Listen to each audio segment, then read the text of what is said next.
Hello everyone, আসসালামু আলাইকুম। আমার অনেক দিনের ইচ্ছা ছিল আমি অক্সফোর্ড মিশন বরিশাল চার্চে যাব, বাট অনেক রেস্ট্রিকশন থাকার জন্য আসলে সাধারণত মুসলমান হোক বা যে কোনো ধর্মের হোক পাবলিক অ্যালাউ না, কারণ কিছু সমস্যার কারণে এখন অনেক রেস্ট্রিকশন দেওয়া হয়েছে। সো আমি যখন বরিশাল ওমেন্সে ভর্তি হই তখন থেকেই আমার আসলে দীর্ঘদিনের ইচ্ছা ছিল আমি একটু চার্চ কখনো দেখিনি, দেখার একটা ছিল যে কীরকমের হয়। কারণ লোকে মুখে শোনা যে চার্চ অনেক বেশি পবিত্রতা তারা বহন করে, ইভেন তারা আসলে অনেস্টি খুব বেশি মান্য করে। সো চলে গেলাম অক্সফোর্ড মিশন বরিশাল চার্চে। আসলে ভিতরে পুরো এলাকা নিট অ্যান্ড ক্লিন, একদম মনে হবে যে এখানে আপনি রাস্তায় বসতে পারবেন, এতটা পরিষ্কার পরিচ্ছন্ন।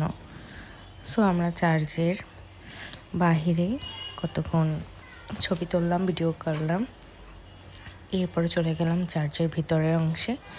চার্চের ভিতরের বাইরে কিছু অংশে একদম ছবি তোলার জন্য পারফেক্ট, একদম আপনার কিছুটা কার্জন হলের ভাইবস দেয়।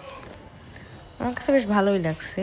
দেন আপনার চার্চের ভিতরে ঢোকা একটু আপনার রেস্ট্রিকশনে থাকে, সো ওদের ধর্ম ছাড়া আসলে ভিন্ন ধর্মীদের ভিতরে ঢুকতে ওরা অ্যালাউ করে না।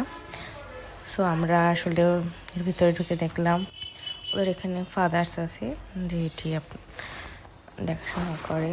এছাড়াও এখানে প্রচুর লোকজন থাকে, তালা সিস্টেম, ইচ্ছে করলে জনসাধারণ পাবলিক ঢোকার অ্যালাউ করে না ওরা।